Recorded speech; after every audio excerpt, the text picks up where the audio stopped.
In our structs framework tutorial, we have seen two modules till now.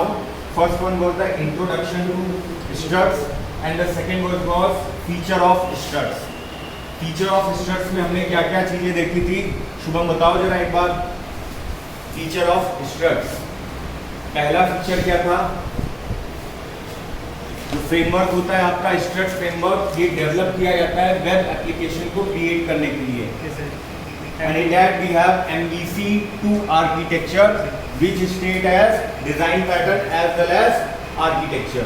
Pojo based actions. So, बताओ Shubham. Pojo based Features of Pojo based actions. Pojo based actions. That means Pojo. What is Pojo?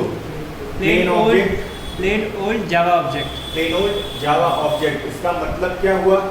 Sir ये किसी class से फिर किसी framework पे dependent नहीं होता है, हम इसे डायरेक्टली यूज कर सकते हैं. अगर कोई क्लास है, अगर हम कोई क्लास बना रहे हैं तो वहां पर हम उस क्लास में किसी भी तरह का इनहेरिटेंस और इंटरफेस यूज नहीं कर रहे हैं. दैट इज सिंपली एक क्लास. तो हम वहां पर उसको कहते हैं ये एक पोजो बेस्ड क्लास है. ठीक है. नाउ हमने ये सारी चीजें देखी थी अपनी प्रीवियस क्लास में. Now we have to see our third module, that is architecture of Struts 2. यहां पर एमवीसी आर्किटेक्चर,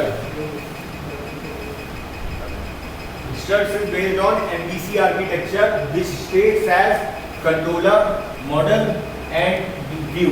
ठीक है. तो view part is our UI part, controller is our JSP जिससे हम कंट्रोल करते हैं, जिससे Angular JS, React JS, JavaScript, ये सारी चीजें आपकी जेएसपी में आएंगी. जेएसपी के साथ कंट्रोलर पार्ट में आएंगी. And we have a model, we have model which is JSP, JavaScript, React JS, Angular JS and so on. और हमारे पास एक कंट्रोलर होता है जो कि आपका व्यू और मॉडल को आपस में कनेक्ट करने का काम करता है. तो बेसिकली यहाँ पर जो स्ट्रक्ट्स 2 फ्रेमवर्क का आर्किटेक्चर है वो ये कहता है कि जब आपने एक वेब एप्लीकेशन बनाई और उस वेब एप्लीकेशन में आपने ब्राउजर के थ्रू एक रिक्वेस्ट सेंड करी, तो ये रिक्वेस्ट आपकी कहाँ पास ऑन होती है? कंट्रोलर पे. तो browser sends the request and that request passes to the controller. अब कंट्रोलर में क्या है आपके पास? 2 क्लासेस है, dispatcher filter and interceptor. What is interceptor? Class पहले सेशन में बताया था ना. Yes sir. क्या ये रिक्वेस्ट को प्रोसेस करने के लिए यूज किया जाता है. It is used to process the request. Process the request. ठीक है.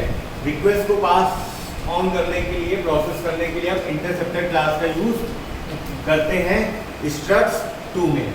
देन अगला पॉइंट क्या कह रहा है हमारे पास कि controller have this and this class, जो कि आपके स्ट्रक्ट्स 2 फ्रेमवर्क का हिस्सा है. Then controller send the request to the model. अब मॉडल में हमारे पास क्या है? एक एक्शन क्लास. ये एक्शन क्लास का काम क्या है?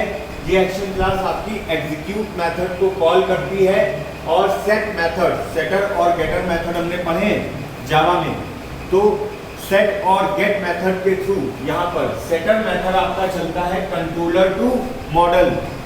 और कंट्रोलर टू मॉडल में आपके पास एक्शन क्लास है. ये एक्शन क्लास क्या करती है? कॉल करती है एग्जीक्यूट मेथड को. ठीक है. तो controller send the request to the model, model have the action class and action class execute करता है, कॉल करता है एग्जीक्यूट मेथड को. ठीक है. देन अगला काम क्या होता है यहाँ पर? The configured. अब यहाँ पर सेट मेथड हो गया. द कॉन्फ़िगर्ड इंटरसेप्टर ये क्या करेगा? ये करेगा आपका वैलिडेशन एंड फाइल अपलोड.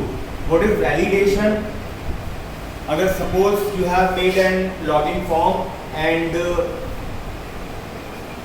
जो सर्वर है वहां पर हमारा डेटाबेस DAO है और वो अच्छा जो MVC2 आर्किटेक्चर होता है वहां पर आपके पास मॉडल में DAO services, DAO is database operations. तो डेटाबेस ऑपरेशन भी आपके पास होते हैं, ठीक है। तो डेटाबेस ऑपरेशन जब आप करते हो तो कॉन्फ़िगर इंटरसेप्टर क्या करेगा, वैलिडेशन करेगा। और वैलिडेशन आपका किस तरह से, लॉगिन फॉर्म में जब आपने कोई एक लॉगिन डिटेल भरी तो आपका सर्वर से वहां पर वो रिक्वेस्ट प्रोसेस होगी एंड डेटाबेस से मैच कराएगा, that is known as validation. File upload, कोई फाइल आपको अपलोड करनी है तो that will be done through configure interceptor class. Again next क्या है, अब यहाँ पर सारी काम आपने कर लिए, देन आपको क्या करना है, व्यू पार्ट पे जाना है। The view prepares the result, जो भी ब्राउजर ने रिक्वेस्ट की थी उस रिक्वेस्ट के थ्रू कुछ रिस्पॉन्स आना है तो वो वहाँ पर आपको व्यू मॉडल में मिलेगा। And view prepares the result and return it to the users.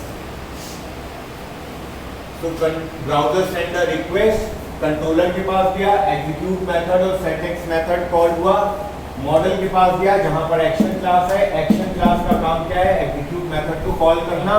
And then we have view model and यहाँ पर व्यू मॉडल का काम क्या है आपका, गेटएक्स मेथड के थ्रू यहाँ पर डेटा को वैलिडेट करना और हमारे जो रिक्वेस्ट कर रहे हैं डेटा उसको प्रोसेस करना, प्रोसेस करते हुए यूजर तक वो रिजल्ट पहुंचाना।